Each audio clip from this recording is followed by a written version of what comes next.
31শে আগস্টের পর যদি সত্যি চাকরিটা চলে যায়, আমার মেয়েকে মনে হয় সারা জীবন, তোর মা টাকা দিয়ে চাকরি পেয়েছিল কি পায়নি এটা নির্দিষ্ট করে বলা যায়নি, এই মাটি তোর, এই তকমাটা নিয়ে তাকে সারা জীবন হয়তো ঘুরে বেড়াতে হবে। যোগ্য যারা তাদেরকে স্কুলে ফিরিয়ে দেওয়ার ব্যবস্থা করুক সরকার। কোনোদিন দুটি বিষয় ছিলাম না আমি, সত্যি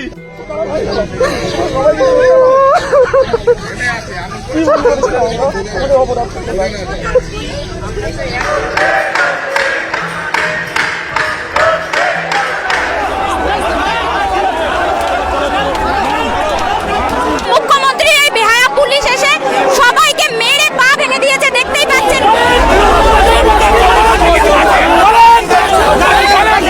আপনাদের সঙ্গে আছি, এটা ভবিষ্যতে প্রমাণ করব, এটাই হোক আমাদের একমাত্র।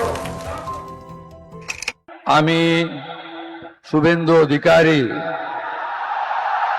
ঈশ্বরের নামে শপথ করিতেছি যে সরকার বদলেছে, ভাগ্য কি বদলাবে? দুর্নীতির অভিযোগে আদালতের নির্দেশে বাতিল হয়ে গিয়েছিল এসএসসির 2016 সালের কোটা প্যানেল। চাকরি হারানো প্রায় 26,000 শিক্ষক শিক্ষাকর্মীর মধ্যে এমন অনেকেই ছিলেন যাদের বিরুদ্ধে দুর্নীতির কোনো অভিযোগ নেই। প্রায় 1 দশক ধরে স্কুলে পড়ানোর পর তাদের পরিচয় হয়েছিল চাকরিহারা যোগ্য শিক্ষক হিসাবে। প্রথমে 2025-এর ডিসেম্বর আর তারপর মেয়াদ বাড়িয়ে 2026-এর অগাস্ট পর্যন্ত বহাল রাখা হয়েছিল সেই যোগ্য শিক্ষকদের। মেয়াদ ফুরলে তাদের কি হবে? বিধবা মা আছেন, আমরা 3 বোন, তো মাকে দেখাশোনা তো করতেই হয়। আর আমি বিবাহিত, আমার স্বামী আছেন, সন্তান আছেন, কিন্তু স্বামী একটি বেসরকারি কোম্পানিতে চাকরি করেন এবং রিসেশন তো প্রতি বছরই একবার করে আসে, সুতরাং তার চাকরির কতটা স্থায়িত্ব আছে সেটা তার যোগ্যতার উপরে নির্ভর করবে। কিন্তু আমার কথা হচ্ছে, আমি এটা আমার যোগ্যতার নিরিখে পেয়েছিলাম। যদি আমার চাকরিটা আমি না পেতাম, যদি নিজের দোষে যেত, হয়তো আমি এতটাও দুঃখ পেতাম না, এতটাও কষ্ট পেতাম না যে অন্যের চুরির দায় নিয়ে আমায় কেন ঘুরে বেড়াতে হবে। আমার একটি 3.5 বছরের মেয়ে আছে। ভাবুন তো, আজ যদি আমার চাকরিটা 31শে আগস্টের পর পুরোই চলে যায়, যে কথাগুলো লুকোছাপা হয়ে হচ্ছে, মানে যারা কোনোদিন খোঁজ খবরও নিতেন না তারাও ফোন করেন, আমাকে ফোন করা বন্ধ করে দিয়ে এখন আমার বিধবা অসুস্থ মা, যে 2 বার অলরেডি তার স্ট্রোক হয়ে গেছে, তাকে ফোন করে জিজ্ঞাসা করে, ও আচ্ছা, সেটা মাইনেটা আর পায় না বলুন। মানে কোথাও শিক্ষাকর্মীরা মাইনে পান না, গত 15 মার্চ ধরে তারা বেতনহীন। আমি সত্যি দুঃখের সঙ্গেই জানাচ্ছি, 31শে আগস্টের পর আমাদেরও হয়তো তাই হবে। তো স্কুলে আর সেটা বোধহয় যায় না, মাকে তারা ক্রমশই জিজ্ঞাসা করতে থাকেন। তো এইটাই বাস্তবে এসে দাঁড়াবে। এবং 31শে আগস্টের পর যদি সত্যি চাকরিটা চলে যায়, আমার মেয়েকে মনে হয় সারা জীবন, তোর মা টাকা দিয়ে চাকরি পেয়েছিল কি পায়নি এটা নির্দিষ্ট করে বলা যায়নি, এই মাটি তোর, এই তকমাটা নিয়ে তাকে সারা জীবন হয়তো ঘুরে বেড়াতে হবে। 2025-এ ফের এসএসসি পরীক্ষায় বসেছিলেন সেই সব যোগ্য শিক্ষকরা। কেউ সেই পরীক্ষায় উত্তীর্ণ হলেও এখনো চাকরি পাননি, কেউ আবার এত বছর বাদে পরীক্ষায় বসে সফল হতে পারেননি। 2016-র যে নিয়মে পরীক্ষা হয়েছিল, যে সিলেকশন প্রসেস ছিল, যে সিলেকশন মেথডোলজি ছিল, সেগুলো সম্পূর্ণভাবে ভায়োলেট করে নতুন পরীক্ষা, একটা অসম পরীক্ষায় ছোট ছোট ফ্রেশার্স ক্যান্ডিডেটদের সঙ্গে আমাদের বসিয়ে দিল। তাদের সঙ্গে পরীক্ষায় বসলো কে? ধরুন সত্যব্রত জানা স্যার, যার বয়স 48-49 বছর, তার সঙ্গে পরীক্ষায় কে বসলো? 24, 25, 26, 27, 28 বছরের ছেলেমেয়েরা। আমরাও বসলাম তার সাথে। এখন আমাদের সিংহভাগ শিক্ষক হয়তো বেরিয়ে গেলেন, কিন্তু অনেক সংখ্যক শিক্ষক বেরোলেন না। সুদূর সুন্দরবন এলাকা, সাউথ 24 পরগনায় একজন শিক্ষক আছেন আমাদেরই ইংরেজি সাহিত্যের, নাম সঞ্জীব খালকো। তিনি কোনোটিতেই ক্লিয়ার করতে পারেন। সেই ভদ্রলোকের কি হবে? তিনি তো ওই পরিবেশ থেকে উঠে আসা প্রথম চাকুরিজীবী। তিনি আমাকে প্রায়শই ফোন করেন। একদিন কথা হচ্ছিল তার সাথে, তিনি বলছেন, তাহলে মনে হয় এক কাজ করতে হবে ম্যাডাম, ওই পুনরায় লাঙল টাঙল নিয়ে আবার মাঠেই চলে যেতে হবে। মাঠে যাবেন না বলেই তো কষ্ট করে পড়াশোনা করেছেন, গোটা বাড়ি থেকে প্রথম বেরিয়ে এসেছেন। আমি আমার বাড়ির প্রথম সরকারি চাকরি করতে এসেছি। 2025-এর এসএসসি পরীক্ষায় পাশ করেছেন শ্বেতা, তবে ভোটের সময় থেকেই নিয়োগ প্রক্রিয়া থমকে রয়েছে। শ্বেতার মতোই ফের পরীক্ষায় বসেছিলেন অমিত রঞ্জন ভূঁইয়াও। দক্ষিণ 24 পরগনার এক স্কুলের ভৌত বিজ্ঞান পড়িয়ে আসছেন অমিত। এবারের পরীক্ষায় তিনি আর উত্তীর্ণ হতে পারেননি। দেখুন, পরীক্ষায় আমরা কেউ বসতে চাইনি, কেন? বেশিরভাগেরই 40, 42, 45, 50 বছর বয়স হয়ে গেছে। তারপরে চাকরি হারানোর যন্ত্রণায় দিনের পর দিন আন্দোলনের রাস্তায় আমরা পড়ে থেকেছি। ফলে আমরা কেউই পরীক্ষা দিতে চাইনি। আর যখন আমরা কোনো অপরাধ করিনি, যখন কোনো দুর্নীতিতে আমাদের কোনো নাম নেই, সুপ্রিম কোর্ট, হাইকোর্ট কোনো জায়গাতেই সিবিআই তদন্তে আমাদের কোনো নাম নেই, যে 15,403 জন শিক্ষক শিক্ষিকা এবং 3,394 শিক্ষাকর্মী যারা যোগ্য, যাদের বিরুদ্ধে কোনো অভিযোগ নেই, তাদেরকে কেন জোর করে তাদের চাকরি কেড়ে নিয়ে আবার পরীক্ষাতে বসানো হবে? এই প্রশ্নের উত্তর আজ পর্যন্ত আমাদের বিচার ব্যবস্থাও দিতে পারেনি। বা ওই পরীক্ষাটা তো আমাদের জন্য নয়।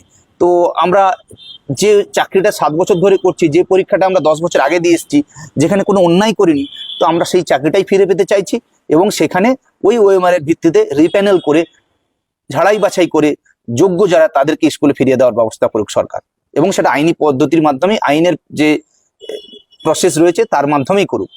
নাগরিকদের অভাব অভিযোগ শোনার জন্য জনতার দরবার চালু করেছেন মুখ্যমন্ত্রী শুভেন্দু অধিকারী।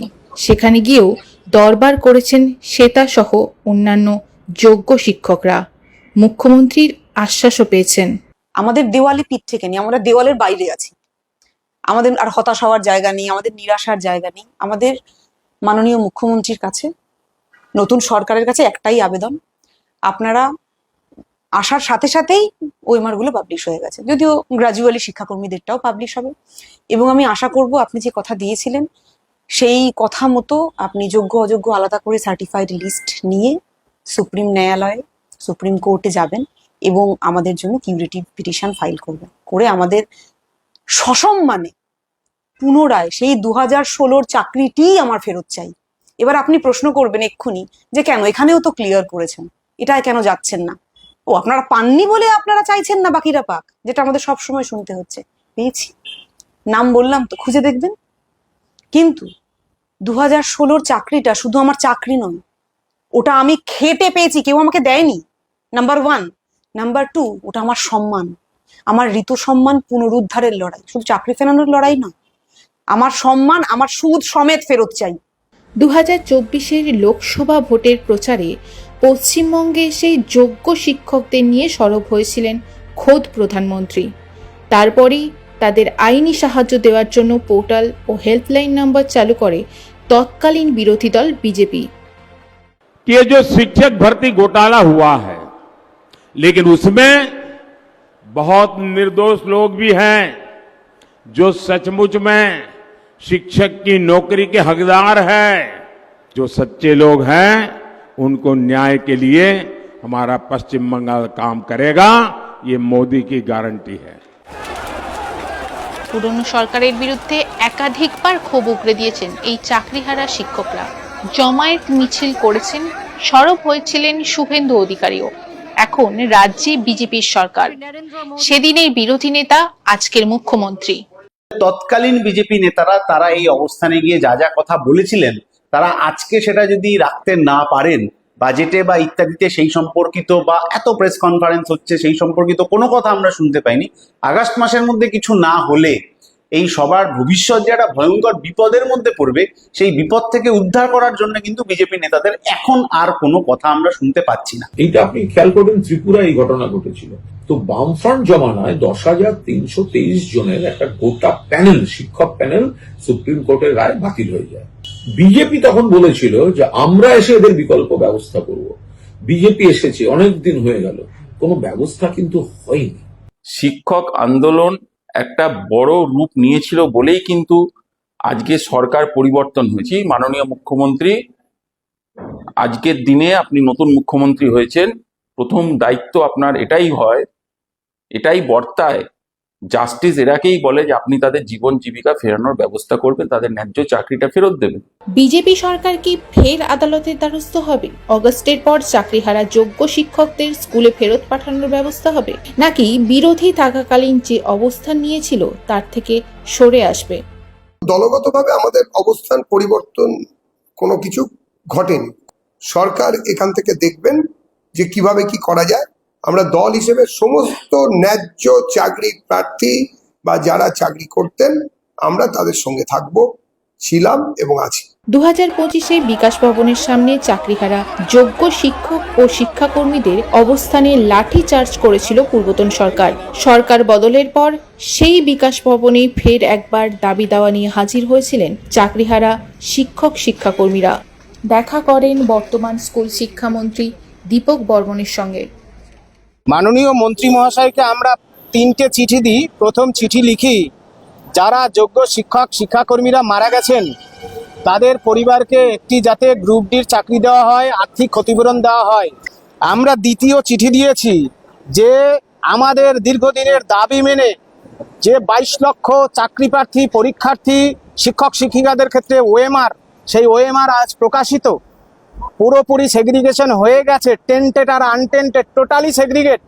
তাহলে এই সেগ্রিগেশনের তালিকা নিয়ে সুপ্রিম কোর্টে যাতে যায়, সেই মর্মে রাজ্য সরকারের পক্ষ থেকে with chief minister, honourable education minister, higher education minister, principal secretary, respected president of board, SSC chairman, honourable chief secretary, সবাই মিলে এবং এজি, অ্যাসিস্ট্যান্ট এজি সবাই নিয়ে একটা চাকরিহারাদের 20 সদস্যের প্রতিনিধিকে নিয়ে যাতে একটি বৈঠক করা যায়, সেই চিঠি আমরা দ্বিতীয় ক্ষেত্রে দিয়েছি।